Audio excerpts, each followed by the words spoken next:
আসসালামু আলাইকুম এভরিওয়ান। তোমাদের জন্য নিয়ে আসলাম মায়ের মৃত্যু গল্পের প্রথম পর্ব।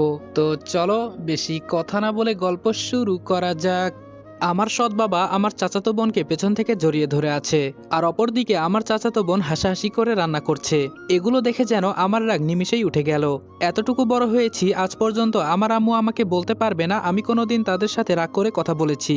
সব সময় নিজেকে শান্ত রাখার চেষ্টা করি, কিন্তু আজকে আমার চোখের সামনে যা হচ্ছে এগুলো দেখে আমার এতটা পরিমাণে রাগ হয়েছে যে মন বলছে ওদের দুজনকে জায়গায় খুন করে ফেলি। হঠাৎ মনে হলো আমার চোখ দিয়ে পানির ফোঁটা পড়ছে। চোখে হাত দিয়ে দেখি সত্যি আমার চোখ দিয়ে পানি পড়ছে। আর পড়বেই বা না কেন? ভালোবাসার মানুষের সাথে কেউ এসব নোংরামি করলে তখন কি আর নিজেকে ঠিক রাখা যায়?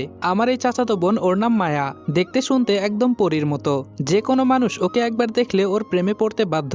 আমি ওকে এই পর্যন্ত 3বার প্রপোজ করেছি, এর বিনিময়ে শুধু থাপ্পড় খেয়েছি।